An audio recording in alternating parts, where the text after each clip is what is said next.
role including artificial intelligence, green economy, and care economy.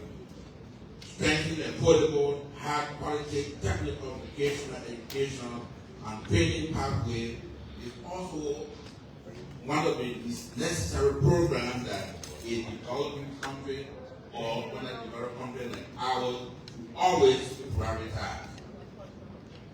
We like also just add that job creation, implement targeted policy for youth employment that is both in public work program, private sector, and incentive support for young people.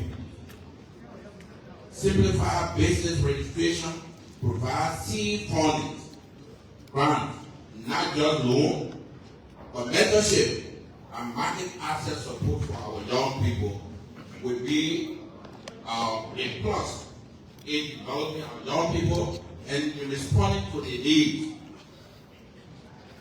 A decent workforce, a decent labor rights, would safe working conditions, ensure fair wages, and support transition from informal to formal employment. Again, as part of our program, in the next 2-3 months, what we've done, and we're working with partners, is to create internship in those critical areas that we do not have trained manpower. Those critical areas would be like, for example, engineering, maybe in the area of science, then for example, mining engineer, in other sectors that we have people working right now. What do? We have to bring foreigners to mine to provide job expertise in these areas. What we trying to do at the Ministry of Labor with the partner is to identify strategic areas. Then we create an internship program. That internship program will place our young people in certain strategic areas. We are raising funds the way to be able to pay them, the company will not be responsible for them, but want the basic training package in the young people. So that during the period of that internship, the ministry will be responsible to keep them up. That will be minimum allowance for them on a monthly basis, and we think that within a year or two after the implementation of this program, we should have trained Liberia in certain strategic areas. Very important for us.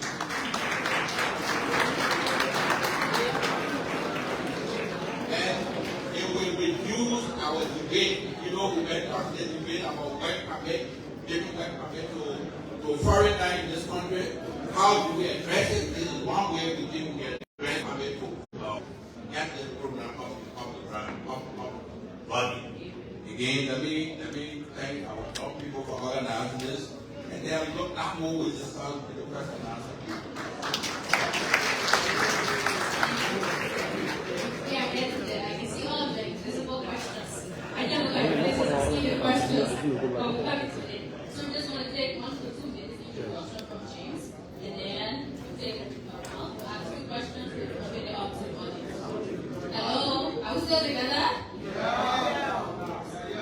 My name is James Garagawa. I'm the chair of the National Youth Advisory Council. For the last 9 months, we've had the pleasure and privilege of working for our country on behalf of the young people. We don't make policies, but we have priorities. Our priorities include employment, education, digital access, and representation. And we've been collaborating with different ministries over the last month. Education, youth and sport, National Commission on Higher Education. Ultimately, our aim is to ensure that youth issues are not treated as youth issues, but as public policy issues. We believe that if over 75% of the country is youth, everything the government does should be a policy issue dedicated to improve people's lives, and we should not be characterized as youth issues. Thank you.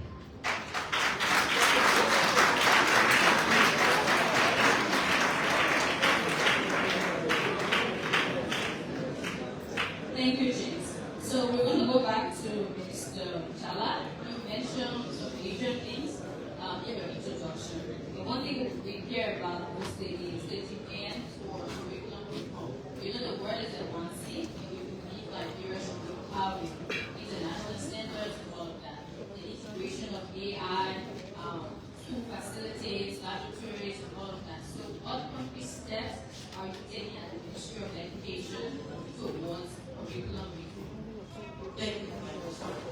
think a few days ago, you saw the evidence of some of those concrete steps. The commissioning that the president did of state-of-the-art school buildings. One might say school buildings, just a building is not it, but the building is what drives the students' interest to come to read it anyway.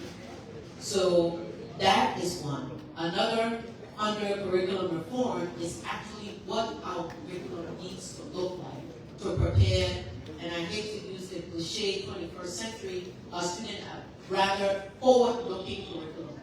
And that curriculum should entail information on financial literacy, entrepreneurship and leadership, digital literacy, and climate action. Because if we don't design our curriculum looking through the lens of these, these elements, we're not going to have a curriculum that are going to prepare the generation that we need to develop this country. So those are the concrete steps under curriculum development that our focus have been harnessed, and then it has also been advanced by the president kickstarted last year the 10,000 digital youth literacy program, and we're advancing that in this budget year because there's been allocation for digital transformation in the 2025 budget under the PSIP, Public Sector Investment Program. So those are some of the concrete steps that we're taking as relates to curriculum development and how we plan to further strengthen our education system. Thank you, Mr. Zala. So just let's follow up to what you said, brilliant. We just want to know more about the curriculum development. A lot of the things you mentioned, financial literacy and all of that, they're really important, but is it ongoing now? Like how soon do we hope to see a new curriculum that we get comfortable to say, oh, this has been upgraded. Now when people go to school, they're going to learn about this, and that, entrepreneurship, financial literacy, and all of that. Because we know currently, some of us did civics in school, but there are some schools that don't teach civics anymore. But in civic education, they help us to participate in our democracy. So we just want to know how soon can we go forward with something like that? Well, we've started the process, the curriculum, the development and assessing process has begun. We've received support from the MasterCard Foundation as well as other partners and the government to begin that work. The Division of Curriculum has started some of that engagement. We've done some at the level of the World Bank support, looking at various curriculum at the primary level and the secondary level. In terms of timeline for when we'll see that, we want to finish the first phase before we even begin execution of the Excel project, which is set to start if the ratification process goes as we intend. The Excel project is going to be starting in September. So the first phase, we're looking for that conclusion then, and then we'll begin the second phase of the process. Thank you, Minister. So now we go to the Ministry of Youth and Sport. We love sports. I'm saying a lot of the county leagues. We love the county league. And we understand that the ministry is doing well with sports. But our concern is more with youth empowerment. The arrest agenda is with us. We love it. It's ambitious to set young people, at the top, or just empower young people, about 50,000 young people. So we want to know what one big step is the Ministry of Youth and Sport taking towards youth empowerment. That's really about sports aspect. Our concern is about youth empowerment, the National Cadet Program, and others. Thank you. A lot of people see the Ministry of Youth and Sport as only dealing with sports. And since we took over, we have been trying hard to do this like that. There are a whole host of different youth development, youth empowerment programs. You mentioned the National Cadet Program.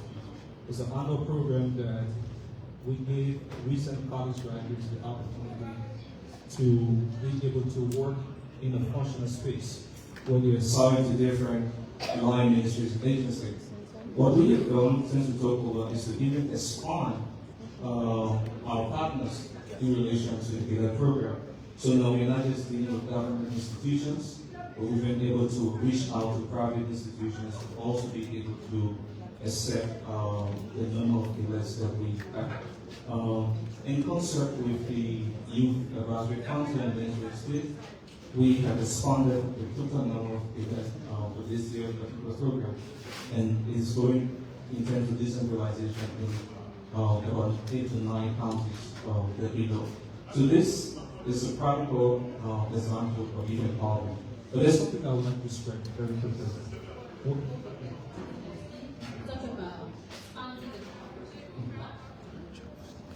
So the last program was 150, funded by the United Nations Development Program. This year, we recent college graduates. But when we talk about empowerment, we look at short-term empowerment programs, like the National Data Program, the other programs that we implemented, but also long-term. The goal is to really empower our young people to get the requisite skills that they need to be able to move into the world of work and become their own bosses, right? So, take for example, we're partnering with China A, and we're doing this phenomenal skill development background and vegan project. 40 young people have been trained in baboon and vegan development using paper progress to be able to make cheers out of baboon roots and everything, right? And it's phenomenal. We're looking to extend that program into rural Monrovia, so it's not just centered within the city, right? For TVET, we see there's a growing need for young people.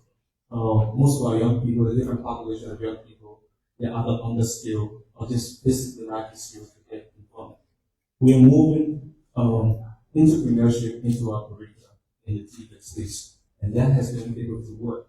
So in partnership with our partners, we're doing things like apprenticeship, so that when you go through the 9 months or 4 months of TVET training, you are able now to do apprenticeship and move on to your own business. And those are the areas where we're looking critically in terms of long-term empowerment for young people. Thank you very much. So, Honorable Crump, how does the ministry collaborate with employers and institutions to create sustainable jobs and internships for graduates and skilled? Thank you very much. The ministry is working almost most of the industries. The way we're doing it is that you have to convince us that it's important for you to bring foreigners to work in Liberia. You have to now convince us. And not just to tell us in the office, we require that you will publicize the job that you want a foreigner to do. So the way we've been very successful in recent time that people are now responding to making sure that they make requests only for jobs that we think we came from Liberia to do. For the young people, the way we have started working with the young people in the way that we say, look, let us set up this internship. Because it's important you come from school. Sometimes there are requirements that you need experience before you can work. The way we create the experience, one is the vocational job opportunities that we now have for our young people. We will put you in the industry that it's not just for you to get the money, but you get some experience, work experience over the vacation. That will prepare our young people for the job market. That's what we're doing. And the response has been very good. I think most of the industrial areas right now, they think, especially those who have substantial investment in Liberia, they are now responding to our request to give opportunity to our young people. And that is good. And we think that at the end of the day, it's the young people. We look up to the young people to benefit from these arrangements. We look forward to that enforcement. The long, it's not really short term, but we like to look at the long term impact that will make on our young people. So now we're going to hear After we hear from James Kelman, we'll take 4 questions. Just take your name. Then we'll have that now. Just give you information. Then we'll take a break. Panel, 10 a.m. President, after the debate. So I know the theme for this year, town hall, being the chairperson of the national council. How are you working, or how is the council, what effort is being put in place to deliver on the youth agenda? Young people in this room, outside of this, across the big up to the council in some way to advocate for them, to the youth agenda, prioritize their concerns. So how is I mean, I don't think there's anything as a youth agenda in Liberia, but if there was one, it's not clear. Or what the targets.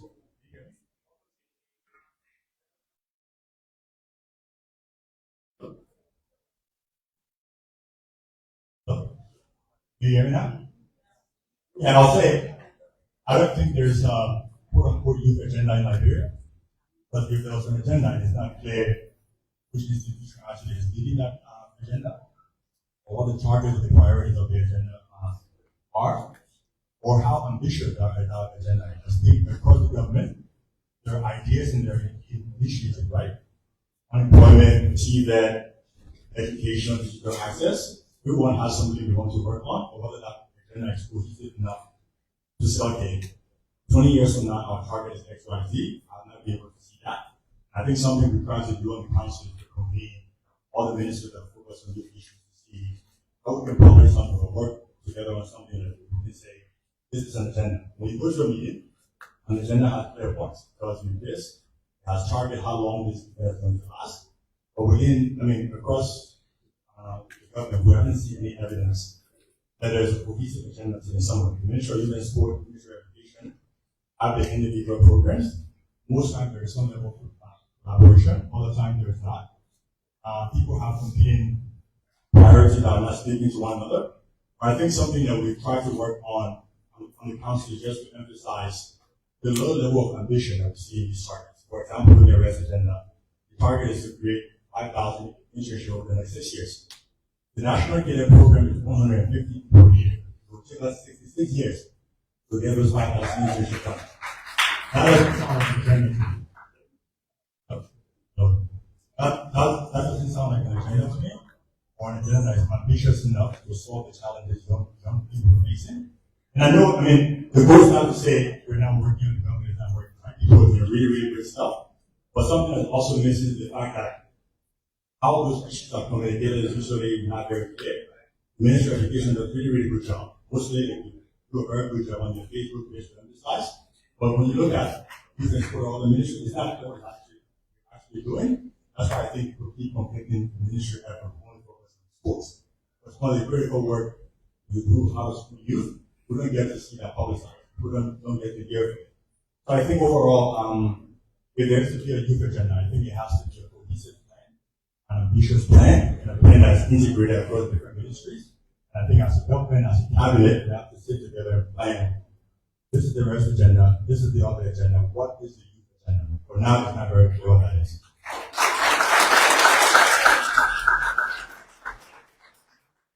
Thank you, James. So we'll take 4 questions.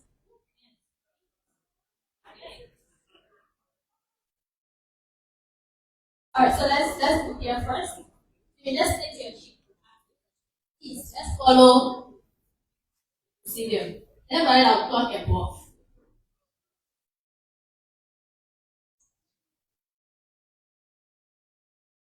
Thank you very much. So my name is Madam Success the Bishop Fair Lady. My question is to the Minister of Education. And I want to know if you guys have considered including braille literacy and sign language interpretation in the curriculum with the development that is ongoing, because it is very essential those students that are attending today are the same people that serve as government officials, work as health centers and things.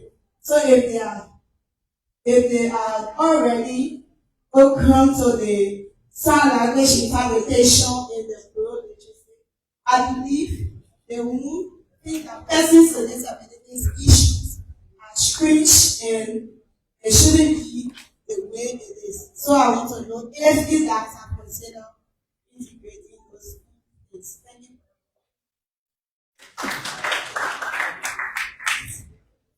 Well, good morning. I am John A. Kenya. I represent the over 350,000 commercial partners in the country. Well, I want to appreciate the organizing team for this great event. And my question is going to the Minister of Education and the Minister of Youth, TVET. Honorable Minister for TVET, I'm listening to you present, and I remember April 25, we launched a program, Skill for Work Accelerated program for motorcyclists in this country. And that which we know fully well, the role that motorcyclists and tricyclists play in this country when it comes to taking our mothers and marketers from one point to another, our students, when there is no vehicle to take them one point to another. And politically, the motorcyclists contribute immensely. Now, Honorable Minister, I would like for you to elaborate in the presence of our President the importance of that Skill for Work program for motorcyclists and tricyclists. And Honorable Minister of Education, will you like to partner with the Ministry of Youth and Sports? Do you have any plan in making sure that motorcyclists are included in your curriculum, making sure that they are trained and become future leaders of our country? Mr. President, thank you for the project.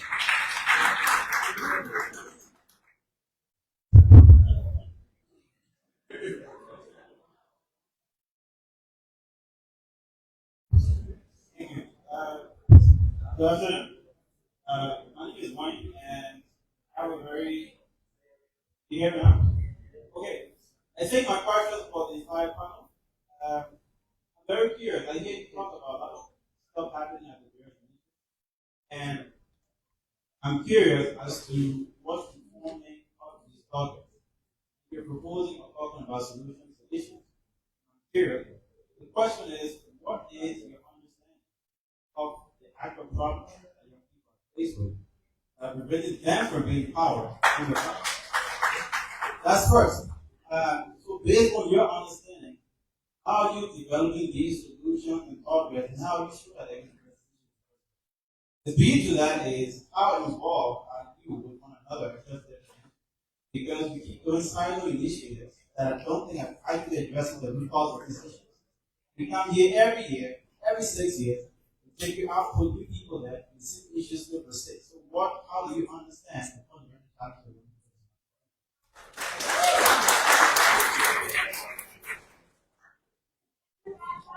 So we're taking the last question, we'll listen to the response, and then the president will speak. We'll do another round of Q&A.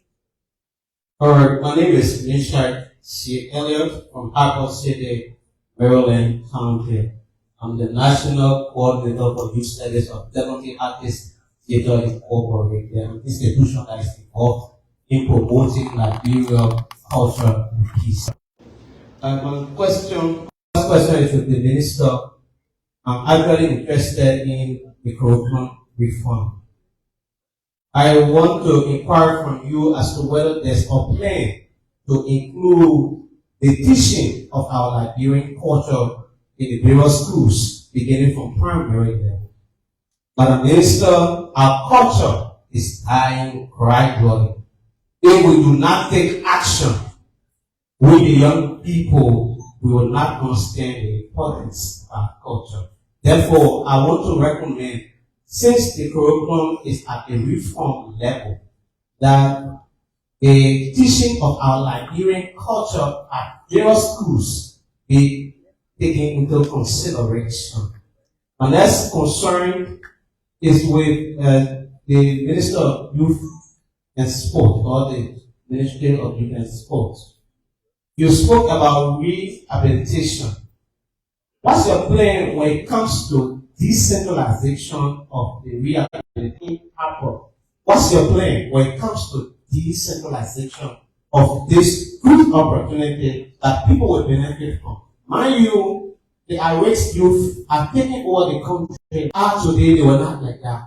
If we do not arrest it, beginning from the better counties, it will be a serious issue. So please let's take a serious consideration towards that. And then lastly, you have youth centers.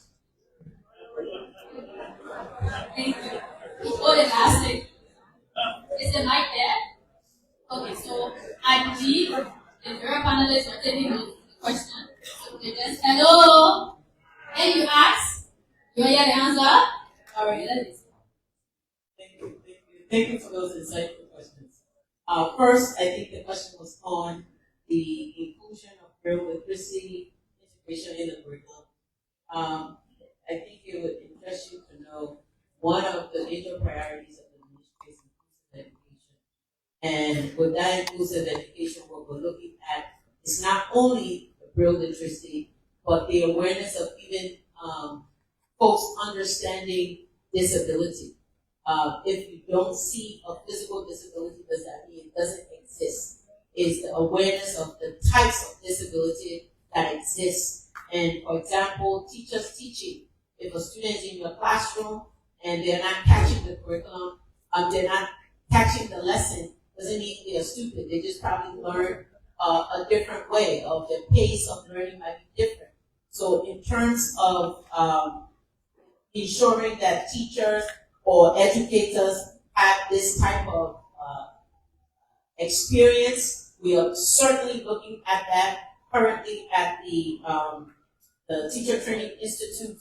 We are working with the regional facility to look at some of the inclusions that we need as it relates to inclusive education. The other piece is that we're also working along with the Second Lady's office to have this type of support for persons with disability in the service areas. So she's working, she had a convened conference, I think it was last year, and some of the recommendations that emanated from there are now being put into actionable steps, and the Ministry of Education is partnering with the Office of the Second Lady to ensure that they have these types of services and orientations across government ministries to support people with disabilities. That is not just relegated to just the education sector. Regarding the question about collaboration with the Ministry of Youth and Sport to support the motorcyclists and the skilling program, we're always looking forward to interministerial collaboration that will have greater impact. So you can rest assured that that commitment is there. The Minister of Youth and Sports and I are currently engaged with the LITCOM bill that's currently at the Senate for concurrence. And what that LITCOM bill is going to do is put, because for the longest time, as you indicated, I think one of the speakers who I'm going to respond to next, is that we do things in silos, and it has happened for quite a long time. And what this LITCOM bill is going to do is streamline technical vocational education, develop standards. We develop the standards now for what technical and vocational education should look like. What are the elements? And we've been supported with by UNESCO to develop those standards. So certainly these interministerial collaborations are being advanced, and we look forward to more of that so that we have larger impacts, not only with our youth population, but just for nation building. Next is what's your understanding about the solutions that you develop? I would say my approach to anything that I do, whether it's in this role or previously, I think like a scientist. I must research, I must assess, I must evaluate before I derive solutions. And that is what informs my touring the country. Are we listening? Okay. So that's what informs my touring the country. My touring the country when I took over as minister wasn't just to see facilities. It was to listen and hear about people's lived experiences. Of course, what informs some of what is happening is the research. There are a lot of research, up-to-date research that are there. My engagements when I told the universities, talking to young people, even in my community, talking to young people that I meet in the supermarket. All of those experiences informed what we are trying to put together. And I was just talking to the head of LINSU. They've submitted to my office a proposal for a youth-led dialogue and conference. And what I've just expressed to him was, I just don't want to have an event. I want, after this, that we have actionable steps that we're going to be tracking and monitoring as we implement. So in terms of what is forming the solutions that we're trying to do, that we've derived so far, those are steps that we've taken. Lastly, say that again. Research has spoken about the type of environment that is going to, who's asked that question? I want to know who I'm talking to. What does the research say? Can you please stand? Okay, so the research around supporting youth and empowering youth. If you're not creating a nurturing environment, one, how do you create a nurturing environment? You create opportunities. And often mentorship and internship programs, you just don't have kids come up and, you're using them, go make photocopies, go do this. At the end of the internship, they really have not, developed skills that they will build on. So be intentional about internship programs, entrepreneurship programs is important. Thinking it through a systems continuum is what is some of the recommendations from the research. Another area that the research has focused is outcomes. What outcomes, as the young man that the chair for the Youth Council talked about earlier, is the youth agenda.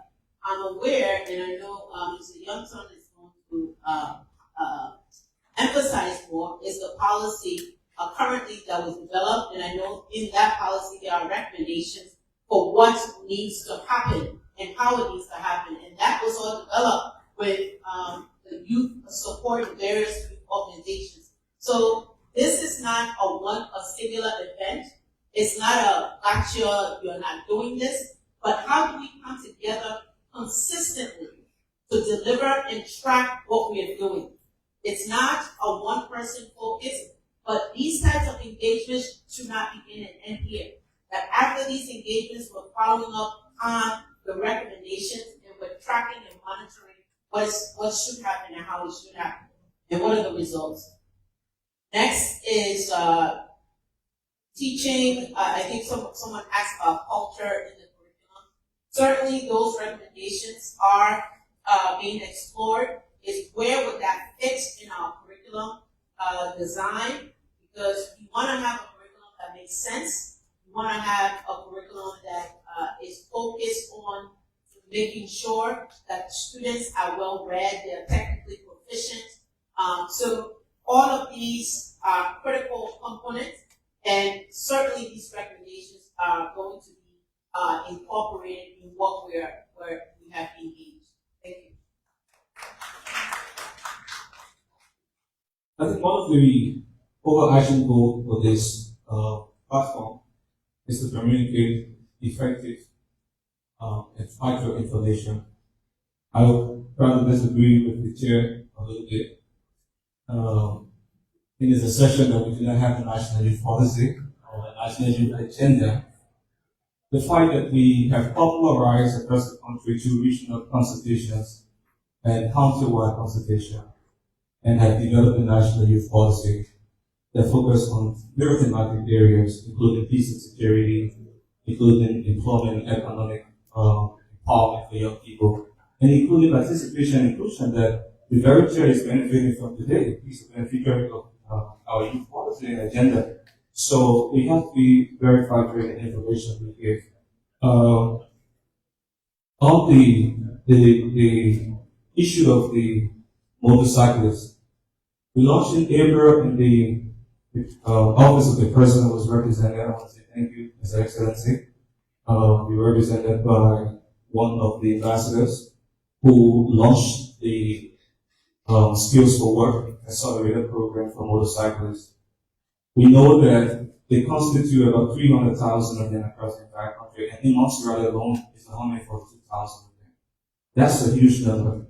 So our theory of change has been that if we are able to empower and transition these young people over the course of the next 5-6 years, we should have at least using the NVDC and existing technical colleges across the country and maybe a nationwide thing, we should have transitioned at least 15,000 motorcyclists into productive livelihood venture that they can be able to be proud of themselves, and we use them as ambassadors for the rest of the motorcyclists. So we are currently piloting the program at the Monrovia Vocational Training Center, and we're looking towards engaging other partners for more support for these young people, because entirely it's not part of our budgetary line, and so we have to go out starting support for the exercise. But it's good, Mr. President, of the motorcyclists here, that you brought this up. In terms of collaboration, at the Ministry of Youth and Sport, reflecting on TVET alone, we have the interministerial task force, TVET task force. That includes the Ministry of Education, the Ministry of Labor, the student Ministry of Labor is here, Commerce, Agriculture, all of the line ministries that concern TVET related activities in the country. And so we will continue to build up collaboration. It's not that we're working in silos. The Minister of Education spoke about the TVET Commission bill. And one thing I would like to stress is that right now, as it relates to TVET, most of our partners are providing the funding for TVET. Just last year alone, in the national budget for NBDC, we received only 4,000. That is a drop in the ocean. So what we're doing through the TVET Commission and the bill that's currently before the Senate is to find a sustained financing mechanism. And that bill talks about the TVET pool fund, almost like what we have like the road fund.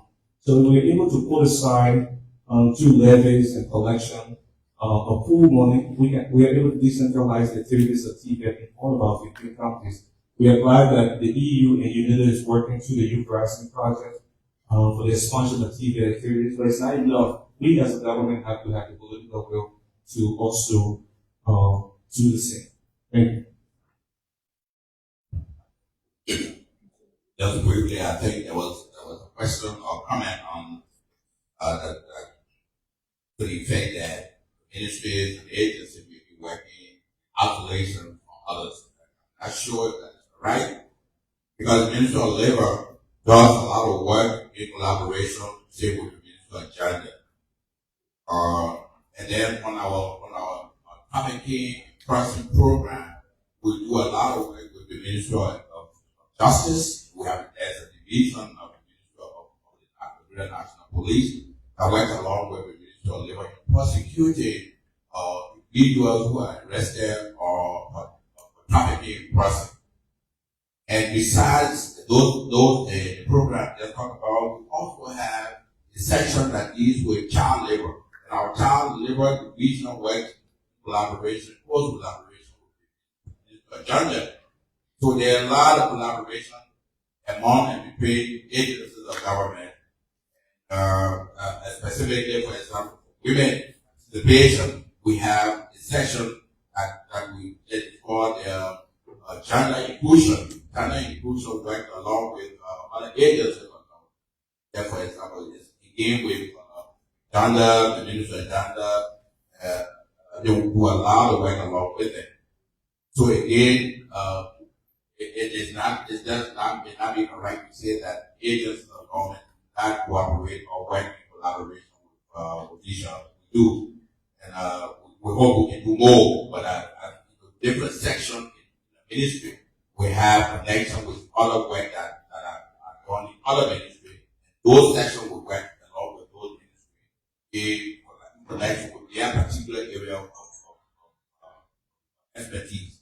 That's what is happening right now. We tend to uphold those. Minister. So I'll answer the question around research. And I think my answer is, as much as we do research on the young people problem, we're not doing enough research. For example, at the Ministry of Education, we know there's a very crisis in the country, but there are very few people in the ministry who can articulate the extent of that crisis.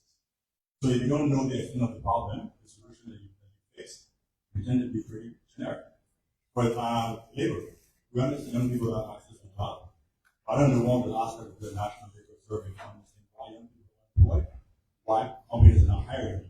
Sometimes the problem is not about access to jobs. People are not learning enough in schools to be able to access jobs. And then I see my friend from the ministry even supporting my words quite well. So, for example, TVET in this country, the TVET completion rate is 50%. If the ministry knew that information, I don't think we'll be investing so much in building new TVET programs, but we try to understand why people are not completing TVET programs when they actually enter. That's a situation where our minister talks about national policy, our work policy. There are lots of teams, lots of areas. I don't think he can articulate to us what the target are. But there are just a lot of words.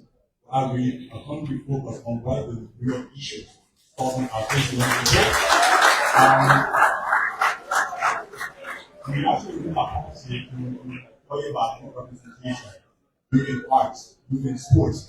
It's not the consultation that the minister talks about. I asked him, if you call any creative person in this room, or we wrote the policy around youth in creative arts. Their response was, we went across the country, we spoke to Lindsay and Fly to inform this policy. People in Lindsay and Fly, they're not creative artists. We talked to them to help you design a program to improve access to music or art.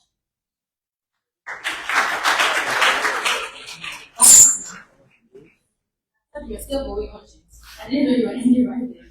So please, let us give a round of applause to our panelists. It takes a lot to be accountable for your actions.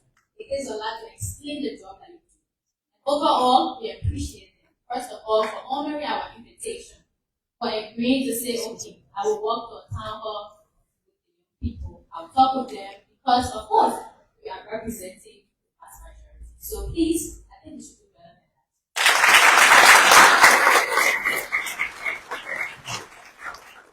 Okay, so I think my time here has expired. Thank you, Mr. Jala. Mr. Yonto, thank you. Mr. Pratt, thank you. Mr. Kiawo, thank you. All right.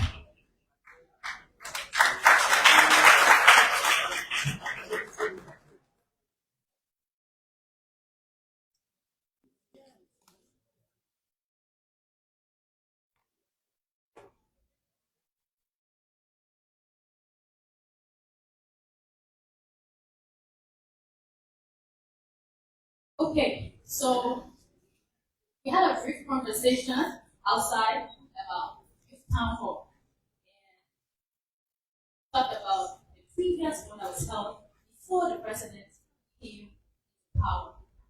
We are all excited that every year President Boakai takes a time to come before the youth.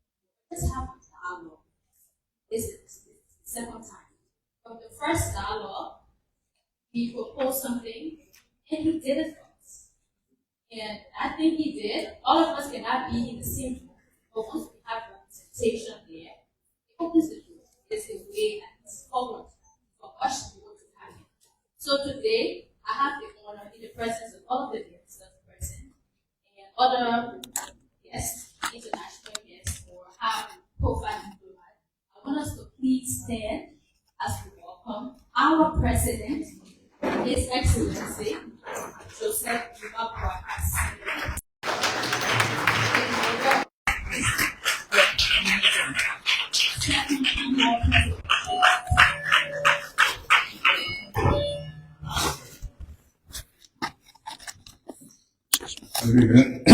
Good evening. Please have your seats. Let me thank you all for this opportunity again to be able to meet. I pay attention to a lot of things, but today in particular, we got to give a big hand clap for these young people. And they impress us a lot. Thank you so much for your rendition. These are the kind of things that I like to see. Young people involved in productive activities. I want to thank the organizers. Yes, we did say when we took over that it would be nice to meet the youth, the Christian community, the Muslim community, people with disability, because all of us make part of this country. It was important to hear from some of the problems we have in this country is that we give people responsibility, and some of them don't really know the problem. They don't know the problem that people are going through. There's a country where we have had coup d'etat, we had war, a lot of people lost their parents who could have taken care of them. I just came from the prison compound, and I see a lot of young people there languishing. Some of them because there was nobody to advise them. Some of them because maybe along the way they did something wrong. But once they're behind the bar there, some of the people who supposed to be even following up on their cases, they're forgettable. Some of them been there 10 years, more than that. There's people, children that are there. There are Liberians, young people who could have been contributing to this society. This is why it is important that whatever responsibility they give you, because you could have been one of those forgotten. And we want to thank the ministers here and for their contribution. And we always want to encourage them that the jobs you take is the responsibility to cater to people. I hear about even vacation job. I'm not going through this. And whatever you do, you got to be creative. And when I took my first job out of town in Lofa, I decided to give vacation job to students. Well, not on the basis of their qualification, but just to help them. So we started a year, and I said, look, we're giving 100 young people a job. Well, how do you do it? Without people saying, oh, you're giving it to your friend, children, and so on. So I came up with a system that, okay, 100 young people. So I will make lucky tickets. I'll write on the card, job, 100. Then I'll take 50 cards and write no job. And I'll put them in the basket. You come, you put your hand, you take job, you get job.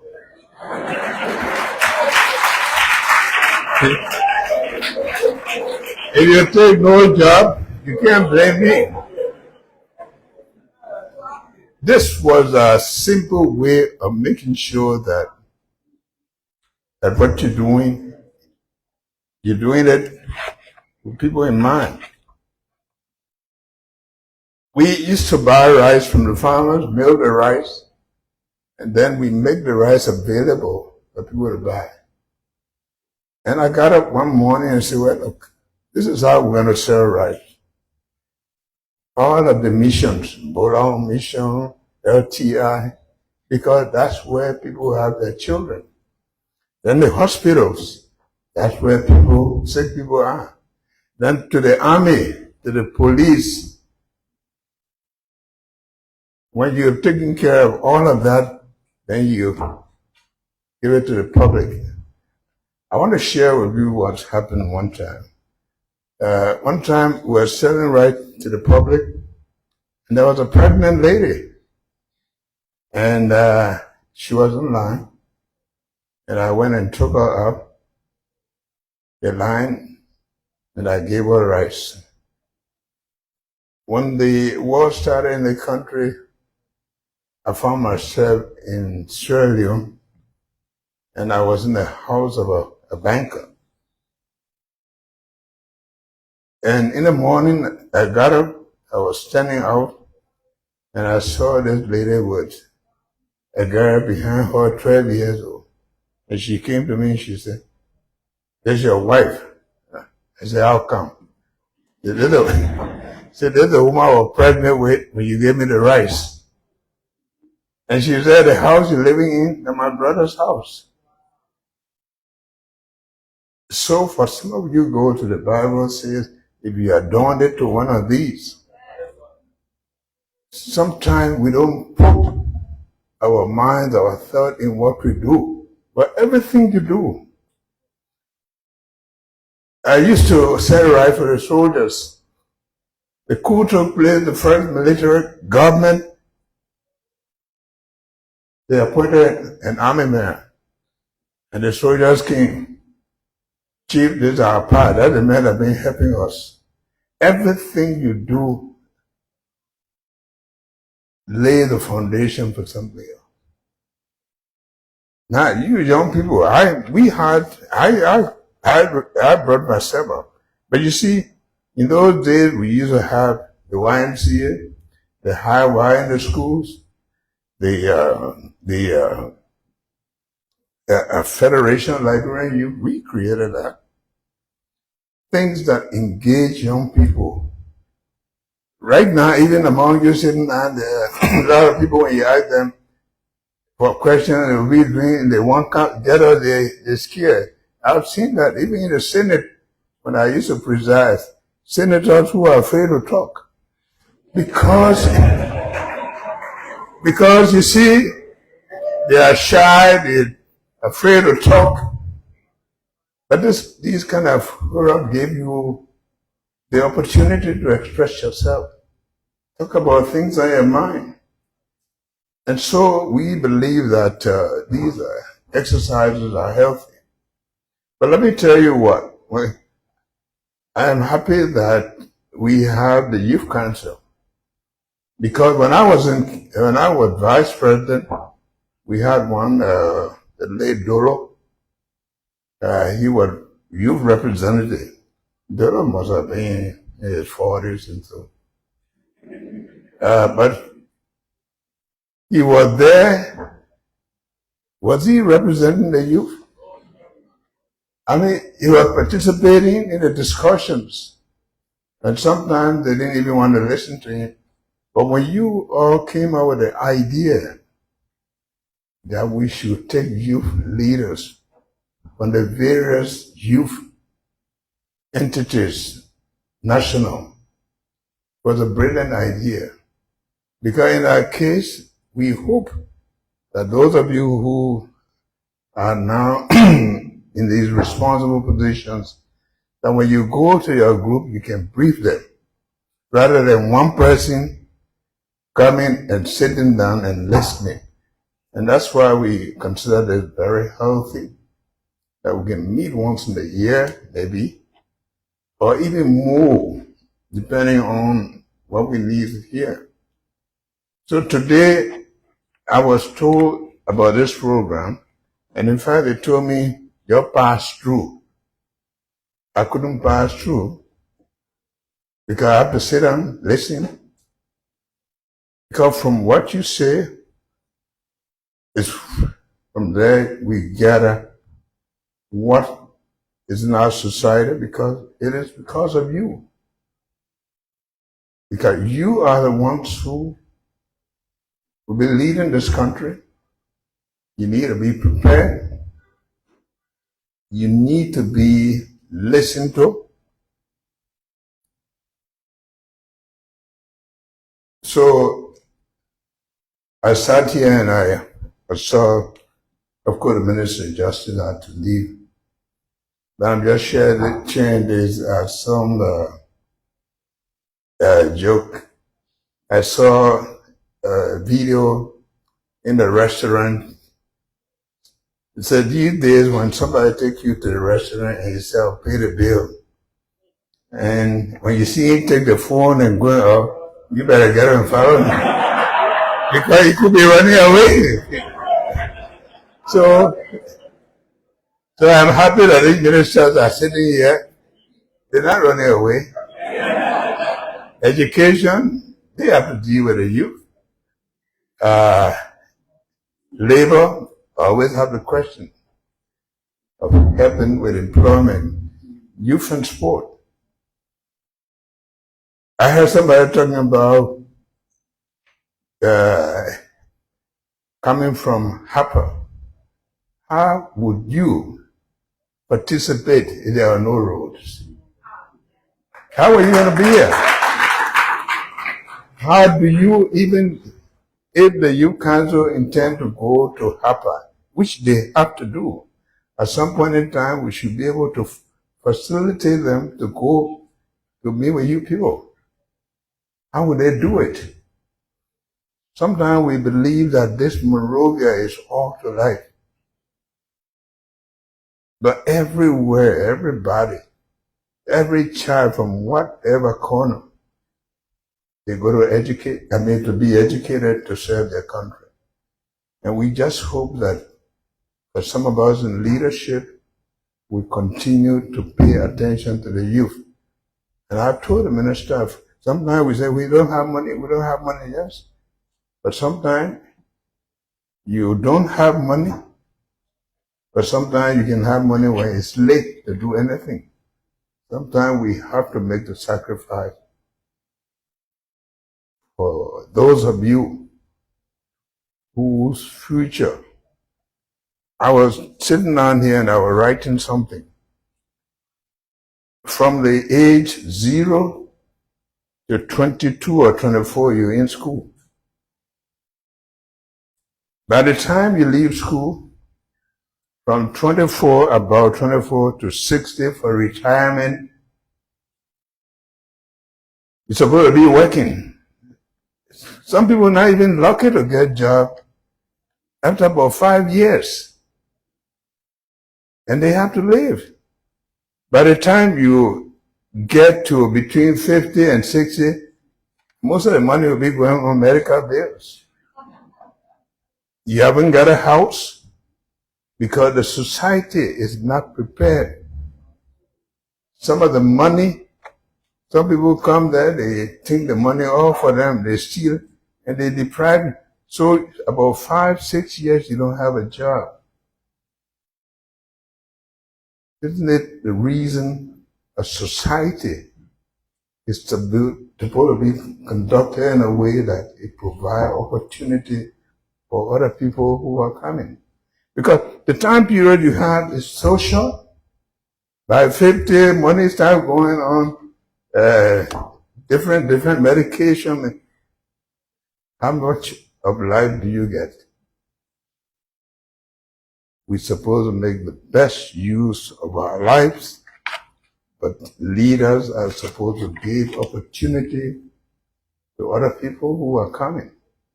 The best way to do that is to manage an economy in a way that you take everybody into account. You have to have good roads.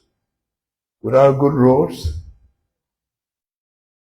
you don't have access. Can you imagine? Tomorrow will be 178 years. Ghana is less than 70 years. Everybody runs there. Not that they are more educated, not that they are more honest, but they love their country. That's how we say we should think Liberia, love Liberia, and build this country. Last year when we had a first youth town hall, it was just an event because I wanted to touch base with you people. Because in our African proverb, we say, if you want to go fast, go alone. But if you want to go far, go together. We can't leave the youth behind. They are part of this society. And some of them have very, very brilliant ideas that they need to share. The first town hall meeting gave birth to the advisory council. And some of the reports we get is that the advisory council sometimes they don't have access to leaders. We hope the leaders will take the time, because you don't pay attention to people only when they do bad. Give them chance to share time with you. So we hope that when we take the time to have these kind of meetings, we am not saying that when you're at work every minute, but at least create a forum for the young people to share with you. I have met the council twice, and we have had very good discussions. They were not even getting resources, but we intend to make that better. We promised the council leader. And the commitment to young people for me under the arrest agenda is unquestionable. That is why you see the ministry, and that's why in a working environment, get the right people. The quality of schools that we are building now. There are places in this country the children have nothing to sit on, no chairs, absolutely nothing. And we just think that they're not entitled to it, but that's not true. And that's why even the money that we save from the 1 month pay for people who did not declare their asset, we're using it to buy chairs for the students, because they are the future of this country. And as we prepare for their future, you learn from it, and you come through with a commitment that you will prepare a future for other young people. I want to say here that today in Liberia, we want to make sure that the young people get opportunity, sometimes move around their country, whether in sport. We don't want you to be left behind. I like to see you taking part.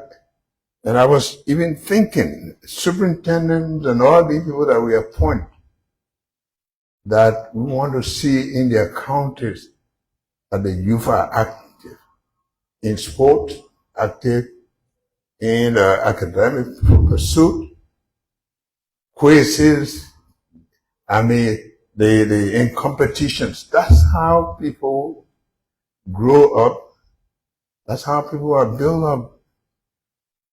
To take them away from shyness and to even encourage their parents. Some of these people didn't go to school. They didn't have the opportunity.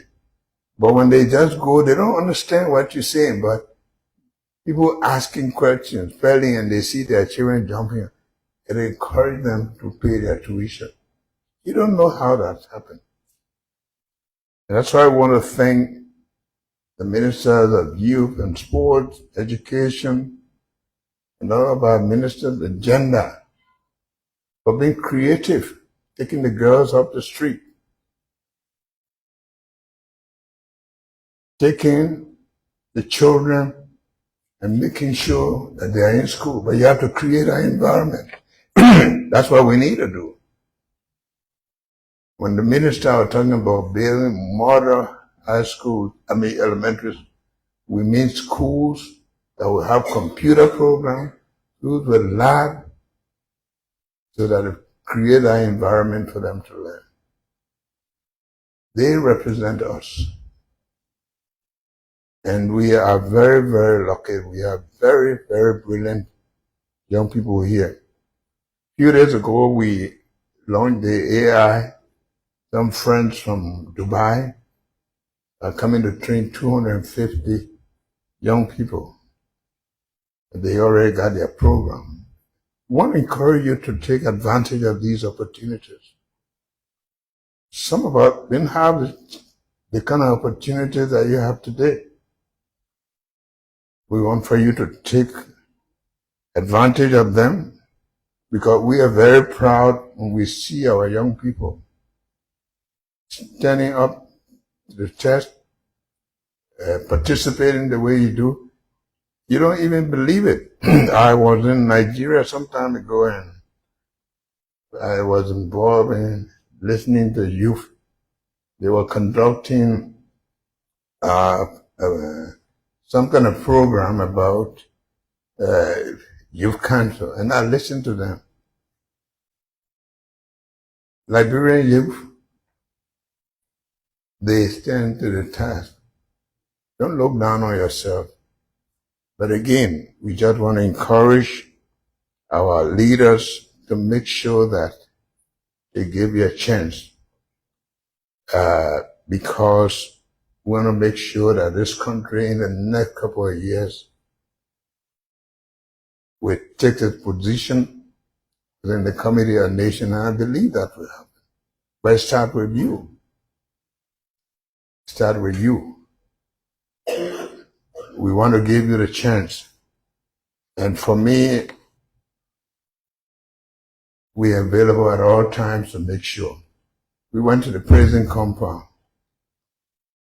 It's not a place to look at. It's not a place to look at.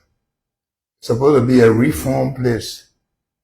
But even the nurses that are there providing medical service, it's like they themselves in prison. I mean, like nobody cares.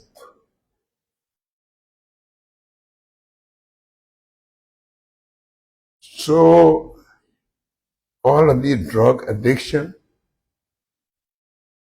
is because the Bible says the idle mind is the devil worship. And the children don't have anything to do, but nobody wants to be in the kind of condition that I heard all of them shouting. We can all help. It is not everybody that will be the same, but you give chance to people. They want to live good life. The Liberian youth are brilliant. Talking about a motorcyclist, we appeal to them. I talked to Kenya. We know the value of the motorcycle riders. I know also the economic value that people are attracted to. Like someone come from a country, and your uncle, you come to your uncle, and your uncle say, you know, we ain't got money for food, but you have your friend and riding motorcycle. They take one motorcycle on account and give it to you. You haven't learned traffic rules, you just rode. Of course, you're doing it because you want to earn a livelihood, but also providing service to society. We know it. And so we are talking to them, but there's no future. Your child's future is not in that motorcycle, because, I mean, you have children. What we're trying to do, we'll bring the buses. We make sure we deploy the same motorcycle riders on the buses. Some of them, we have to help them.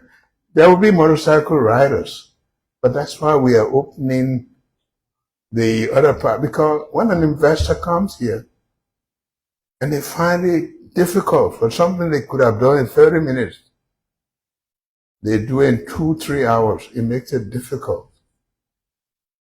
And not only making it difficult, we have a habit.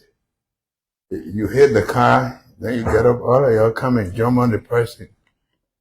Then you want investors to come to that country. We're trying to work in a way that we provide you opportunity to become good citizens. We're not ignoring you, but we want to make sure that we redirect you to better life. When I'm riding, like going to RIA, you see children walking along the road. I said, a vehicle can easily. All these things we observe because we know that we've been through that. So I can assure you, this time in this country, our attention for young people to be able to guide them properly is a responsibility of these people sitting on all of us. We don't want for you to get to the point where you believe that we don't care. We are creating internship, a job. We are improving schools, teacher training. We are fighting drug crisis that threatens the future. We are building digital skills for the 21st century job market. We are making sure that universities deliver. I wouldn't even want to tell you about a university. This is the first person coming from out of Liberia to become president of that university. Of course, our people from Liberia have become president of universities in other countries. Just the other day, more than 7,000 people at our university who never took a test. They just went there.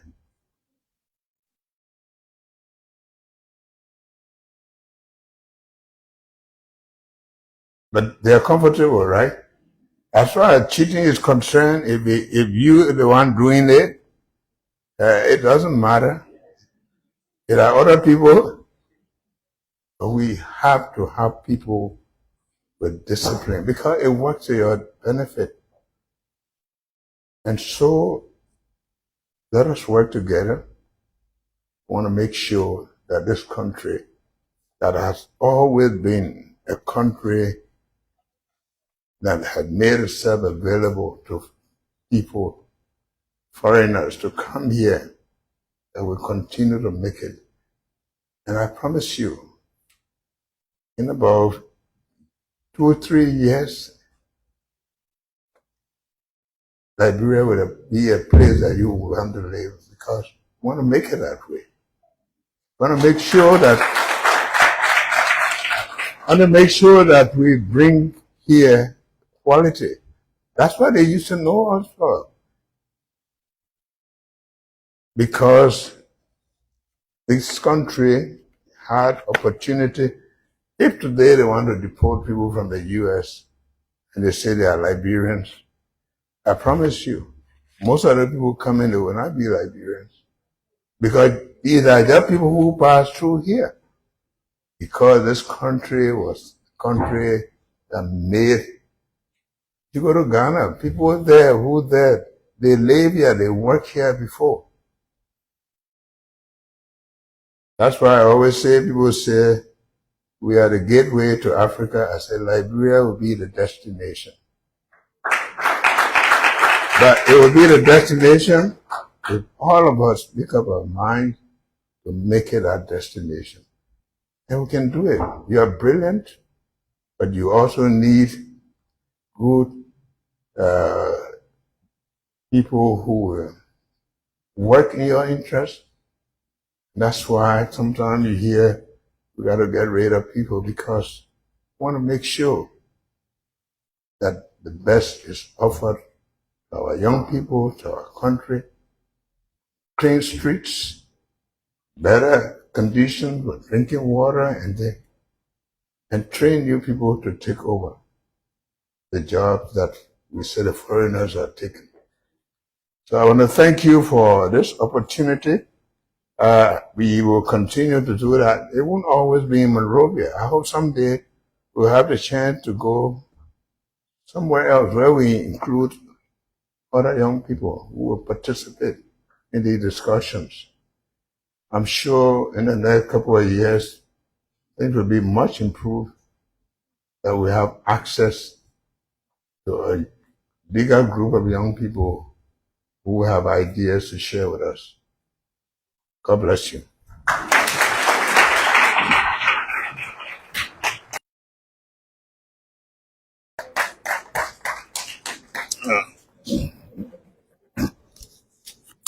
Let us work together after all the presidents have said.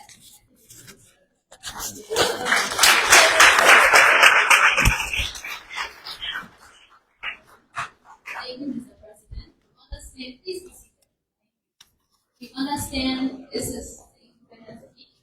Today happens to be a live holiday for His 26th President Allah.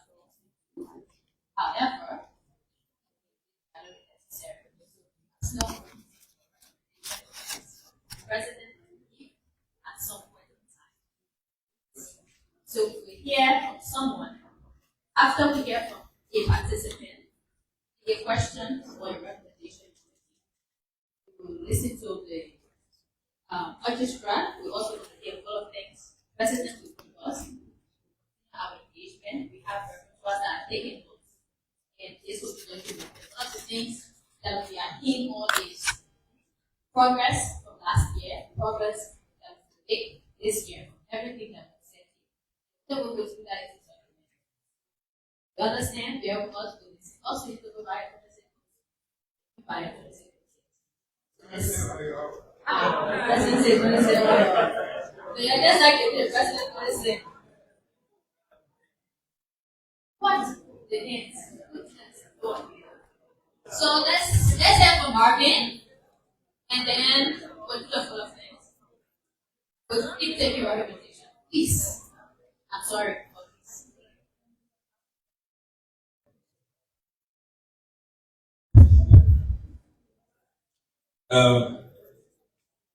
Mr. President, happy 26 in advance. My name is Marvin, and I represent Smart Liberia. Sorry? Can everybody hear me, right? I have some questions and some comments. And thank you, Alfia, for giving me the opportunity. But a big part of your speech, Mr. President, highlighted the problems that we're all aware of in this country. Every person that voted for the Unity Party government, your leadership, voted because you promised no business as usual. You inherited a country, Mr. President, with a national youth crisis, a human capital crisis. Over 75% of Liberians, who are mostly young people, don't have jobs, live in absolute poverty, are out of school, illiterate, or vulnerably employed, Mr. President. Those were the data points that you came into office on. I think this is going on 2 years now. What is the ambition in your government to say we know that 75% of our people in this country, mostly young people, are idle? You said idle mind is the devil's workshop. That's why this country isn't making progress as much as it should. Your government has a responsibility to figure out how we get 50,000 new jobs annually, not in 6 years, if we're going to absorb the youth unemployment crisis in this country. Your government needs to figure out how to change this reality that a child who starts school for 22 years, the majority of our students, our young people in this country, leave schools after 22 years with no skill, no real education. There's no opportunity in the economy to absorb them. Our systems have failed. These systems that should develop our human capital, they've all failed. You have 90% of students unable to read and write properly. We've known that for several years. We have spent billions in this economy today, since post-war Liberia, billions. We have not today, right? There's not a single good public school in this nation today. Yes, we've just opened the doors to new structures, but a public school is not just the building that we cut ribbons on, a new contract that was signed in partnership. We need a government that tells us 75% of our people are unemployed, illiterate, out of school. In 5 years, we're going to bring that number down from 75 to 50 or to 60. Here's what we're going to do tangibly. Each ministry, how are we holding these people accountable who are leading us? If you think about the Minister of Education, right? The Minister of Education, knowing that all of the kids in this country's future depend on the choices we make daily. how we bring people into this economy today. We live in the fourth industrial revolution today. Computers, AI, digital skills. The overwhelming majority of Liberians cannot participate in this current economy. The overwhelming majority. What are we doing? What is the ambition in our country's leadership to say we can leapfrog? We saw it happen in Rwanda. Over 30 years, the country transformed from war, genocide, and there it became kind of like Liberia used to be that. We were the lone star on the continent. Our ambition has been out of public leadership for such a long time. Mr. President, you have the opportunity to leave a new legacy that challenges every single person you appoint, every single leader, every single ministry, to say these problems are so grand, we can't do business as usual. We have to think beyond our current understanding of what is. And this is the challenge. I think all of the young people in here who represent different institutions are frustrated. That's why you heard the conversation. People are complaining that this is the reality. We know it. We voted. Those who voted for the unity party said this can be different. How is this government doing differently? How is this government using the data of our country's reality to solve our country's problems? Thank you.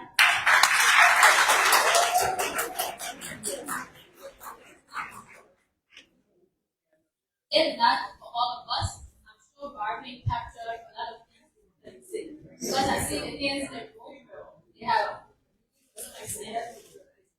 all of things taken, but now, yeah, I think we're going to hear from Ambassador Kennedy.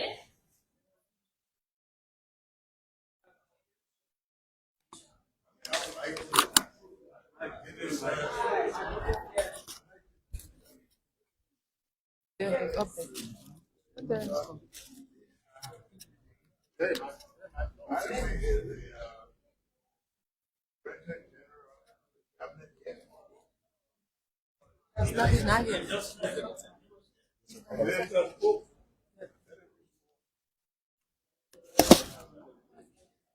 Thank you again for that extensive, I don't know if it's a rebuke or, just the reality that exists. I think these conversations are important. And I will tell you, as relates to youth opportunities, if you look at the Ministry of Youth and Sports, the Ministry of Education, about 6 of my ministers are under 40. That's to tell you the emphasis that I put in ensuring giving opportunities to young people. But if you took the AID, you look at the human development pillar, there are specific targets on there about learning capacity, the targets that we must meet in each of the various interventions. And I think it's important that we put this conversation in perspective. The developing of a nation, while the government is the driver, these are the voices that need to come to the table consistently. We're not going to do this, the development we're not going to achieve if we don't come together frequently, discuss, track, and monitor, and assess. Oftentimes, what happens is we have these engagements, we have, intellectual discourses, and I like to engage with our young people intellectually. But with that intellectual discourse, we also want to hold ourselves accountable. Some of even the young people that I work with, you come to work daily. What do you come and achieve? What is your deliverable? I get up in the morning from my house. I come to a building to work. What am I supposed to achieve today? These are the hard questions that we must be asking all of ourselves. And then the people that are put in places like I am, holding us accountable. And these questions that you just asked, yes, they hold us accountable. But we all need to be accountable for where we want to see Liberia end up. And if you take a close look at the AAID, you'll see those targets in there. And I don't believe that the AAID was developed in a vacuum. It was developed as a collective effort. There are specific targets in there that we're supposed to achieve. The president has even extended this not only to the AAID, but the performance management targets for ministers. That these targets in the AAID is not just, written in a book somewhere. That we as ministers are going to be held accountable for those things that we must deliver in our various ministries. So the dialogue must continue. We must continue to be intentional with monitoring where we are in terms of reaching the targets that we've set as a government, and be realistic and truthful about those things that we haven't achieved and what are the reasons for those things that we haven't achieved. Some of it is financing. You take education, for example. You look at our neighbors next door in Sierra Leone. Their education budget exceeds 20%. For Liberia, we've always hovered around 14% support to the education budget. Education financing is important. You cannot have the 21st education system if it's not funded adequately. So these are the conversations that we need to have. Our council chairman talked about the youth agenda. I would have looked at how can we look at what you've done last year and say these are the conversations we derived last year. Here were the key topics, right? And because of that, these are these agenda items we need to highlight for year one. And then we track that alongside, interministerial collaboration. Okay. And that's something we certainly need to continue to ensure that it happens. And I think the president highlighted that. And I would say I own that too, because I've received communication from your group, to kind of have a sit down. And that's something that we need to prioritize. And it's not about, you're supposed to do this, you didn't do this, but how can we come together and get it done? That is what we all should focus on. Thank you. Thank you, Minister Jala. I like what you said, continuous engagement. So, I like the sound of it. Like, before even we get to the town hall with the president, the town hall with education, the town hall on youth and sport, the ministers, those that are placed, appointed or elected positions, to be able to find the solution together. This is how we can also participate in our democracy to make it work, to respond to our needs and interests. So, we are going to take remarks from the mayor of Monrovia, Mayor Siafa, there to call on Senator Badolo, the SG of the Federation of Liberia. Vote of thanks. After the vote of thanks, of course, we'll listen to the orchestra, and then we'll take lunch. Keep your recommendation coming. The president will have to go to other engagement. Thank you. Thanks as well. Good afternoon, Mr. President. Yes. Members of the cabinet here present, yes. The body of the youth. Today we are here highlighting issues, a set of people that is defining our presence, shaping our future.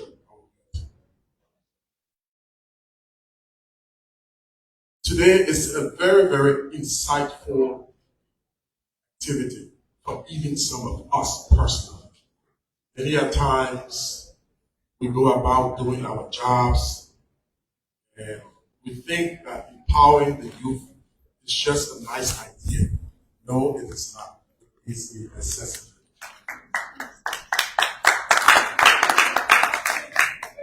And because today we've heard a lot of what you say, I believe in reality it is a reawakening for all of us.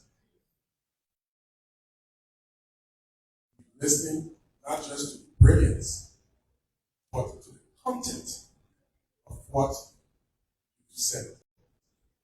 We all here starting with you will recommit to working with our young people in a more intentful and more deliberate manner. God bless you.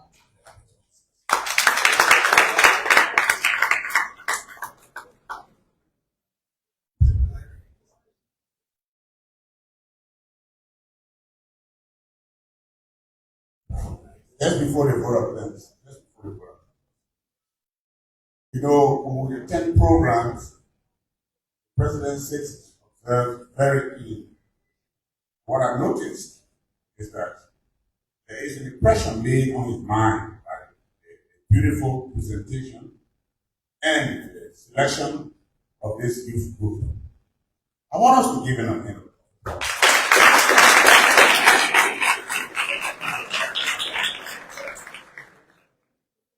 Thank you very much.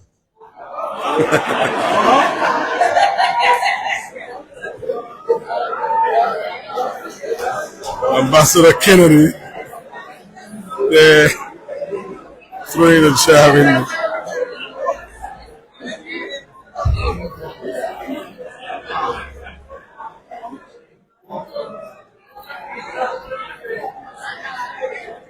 Thank you very much. Thank you, everyone. Your Excellency, Boakai, President of the Republic of Liberia, honorable members of government, directed to our Minister of States, and as well as our parents, sports, fellow members of the Youth Advisory Council, distinguished members of the Diplomatic Corps, distinguished guests, ladies and gentlemen.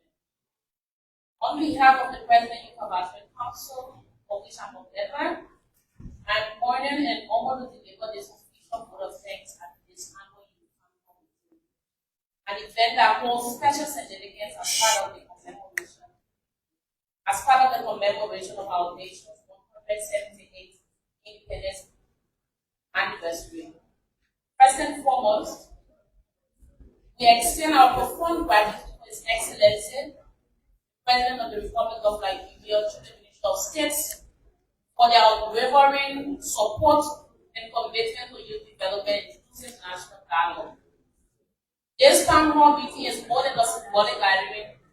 It is a clear demonstration of government's recognition that young people are central to Liberia's peace, prosperity, and progress.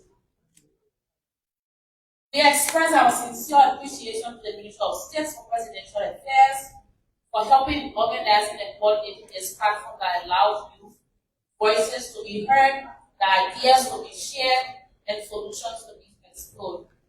The continued partnership and dedication to youth engagement is commendable. As such, to our distinguished government officials and development partners that made their time today, and as well as members of the civil society actors, thank you so pleasurably for your presence and for reaffirming your commitment to youth development.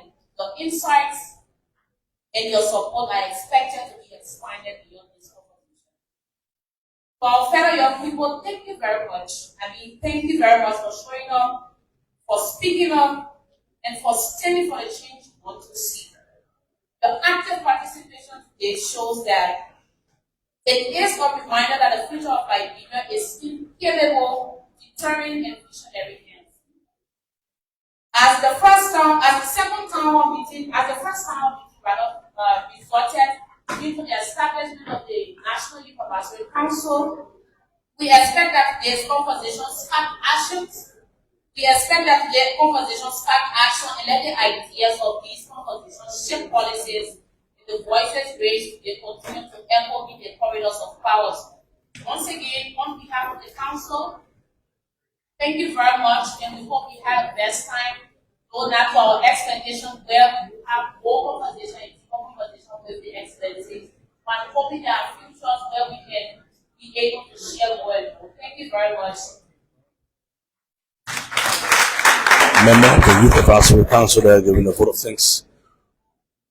This orchestra shall give a rendition, and after we shall depart this facility here at this Monrovia City Hall.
We're going to do the national anthem with the violinist.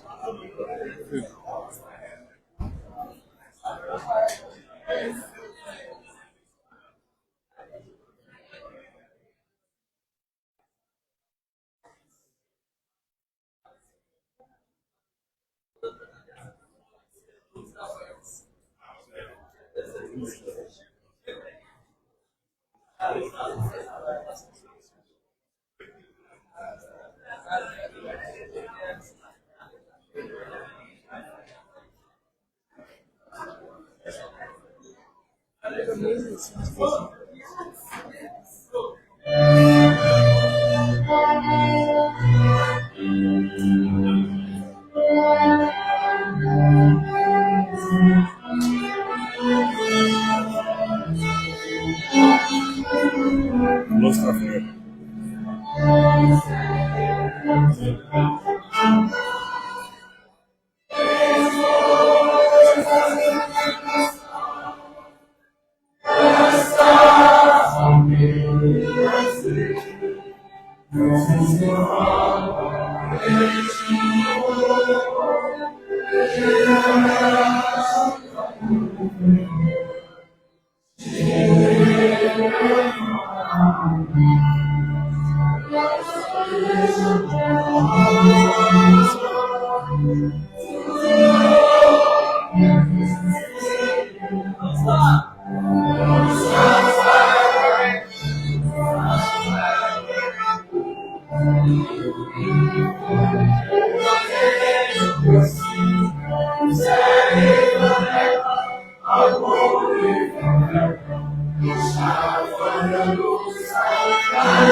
The national anthem.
Thank you so much.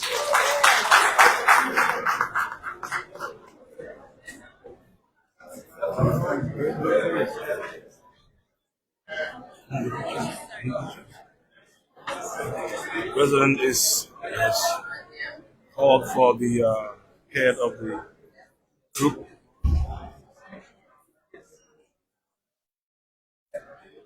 He's impressed by the performance.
So let's see if we can.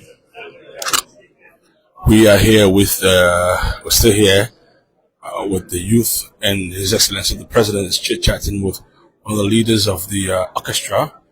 They play the violins and the cellos. Is that particular name? Liberian Youth Orchestra. The Liberian Youth Orchestra will do a photo op with His Excellency. The Liberian Youth Orchestra will do a photo op with His Excellency, and you've come. Group pictures.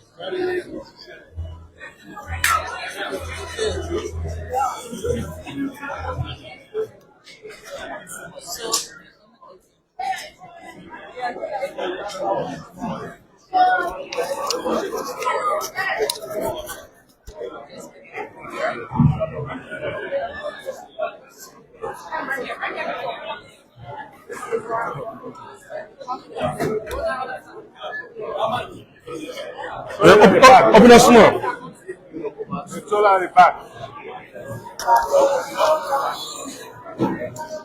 Minister of Education will join them. The city mayor will join them. Get the footsteps back slow. Get the footsteps back slow. Yeah, open up. Yeah, no see. Now come back.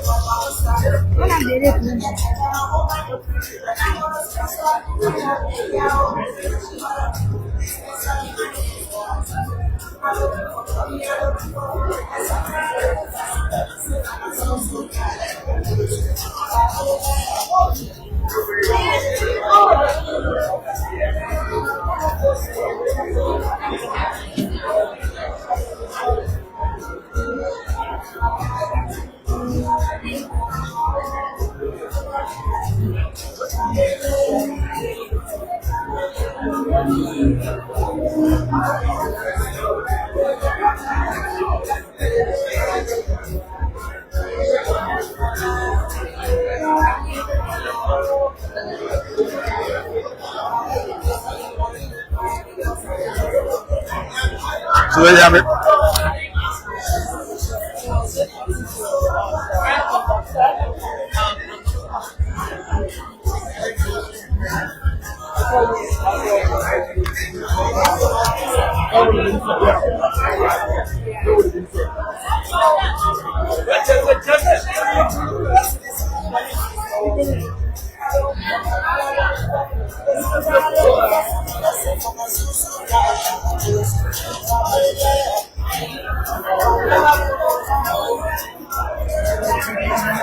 Thank you for following. We have another event we're going to, and we shall be going up now. But we were here at the Youth Council with His Excellency Youth Town Hall.